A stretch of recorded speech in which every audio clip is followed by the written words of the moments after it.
दिल्ली से खबर है, लोकसभा चुनाव को लेकर बीजेपी ने कसी कमर। उत्तराखंड बीजेपी सांसदों की दिल्ली व यूपी में बीजेपी की विपक्ष पर सियासी सर्जिकल स्ट्राइक जारी है। एक के बाद एक कई दलों के नेता अपनी पार्टियां छोड़कर बीजेपी का दामन थाम रहे हैं। छोटी पार्टियां भी लगातार एनडीए का हिस्सा बन रही है। तमाम कोशिशों के बाद भी अखिलेश यादव अपनी पार्टी में सेंधमारी को रोक पाने में नाकाम है। अब ये रिपोर्ट देखिए। समाजवादी पार्टी में मची भगदड़, बीजेपी की सियासी सर्जिकल स्ट्राइक, बिखरते कुनबे को संभाल पाएंगे अखिलेश? बीजेपी के प्रदेश कार्यालय में ये तस्वीरें अब आम हो गई हैं। कोई हफ्ता ऐसा नहीं बीतता जब दूसरी पार्टियों के नेताओं के बीजेपी में शामिल होने का सिलसिला थमा हो। एक बार यही हुआ जब समाजवादी पार्टी के कई नेताओं ने साइकिल की सवारी छोड़कर हाथ में कमल थाम लिया।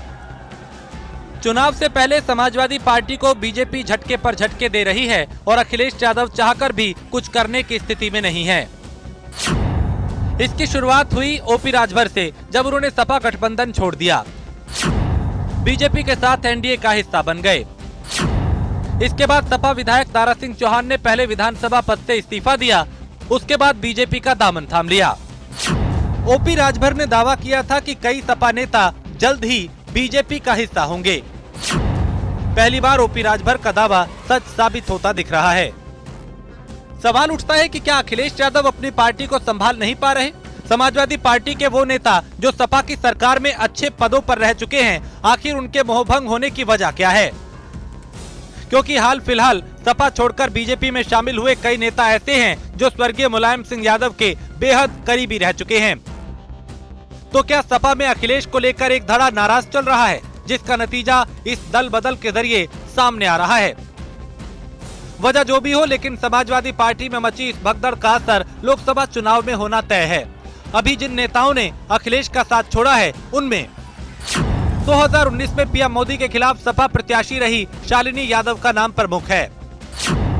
इनके अलावा सपा सरकार में मंत्री रहे साहब सिंह सैनी ने भी बीजेपी का दामन थाम लिया।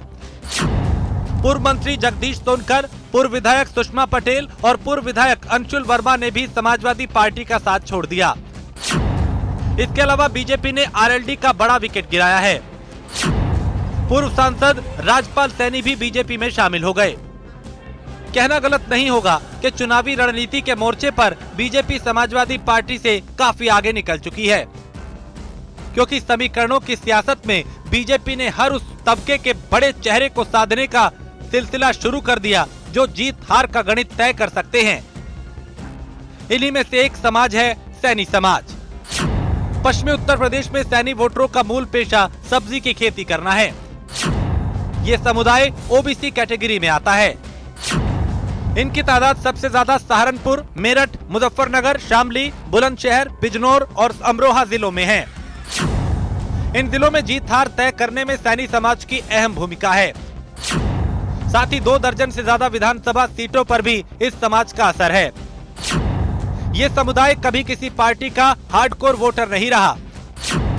अपने समाज के नेताओं के साथ ही ये अलग अलग दलों की ओर रुख करता रहा। देखिए, देश भर के विपक्षी दलों के एक साथ एक मंच पे आने से भारतीय जनता पार्टी में निराशा है, हताशा है, घबराहट है। इसलिए वो भारतीय जनता पार्टी जो 5 साल में एनडीए को भूल गई थी, वो एनडीए के सहयोगियों को आज याद कर रही है, उनकी बैठक कर रही है। उत्तर प्रदेश में वो दूसरे दलों से आए हुए लोगों को ज्वाइनिंग करा रही, जिससे जनता में ये संदेश जाए कि भारतीय जनता पार्टी मजबूत है। भारतीय जनता पार्टी आज कमजोर हो चुकी है, क्योंकि वो हर मोर्चे पे फेल है। यानी साफ है कि बीजेपी में पूर्व सांसद राजपाल सैनी और साहब सिंह सैनी का आना पार्टी के लिए फायदेमंद होगा। इसमें कोई शक नहीं कि धर्म सिंह सैनी अभी समाजवादी पार्टी के साथ बने हुए हैं, लेकिन सैनी समाज के 2 बड़े चेहरों को अपने साथ लेकर बीजेपी ने एक बड़ा मास्टर स्ट्रोक खेल दिया है। कुल मिला के अखिलेश यादव के लिए यूपी की सियासत में रणनीति बनाना तो दूर, कुनबा सहेजना ही मुश्किल हो गया है। ऐसे में राष्ट्रीय पार्टी बनने का सपना देख रहे सपा मुखिया को अगर चुनावी सियासत में मजबूती से खड़ा होना है तो पहले घर बचाना होगा। Bureau report, news 1 India.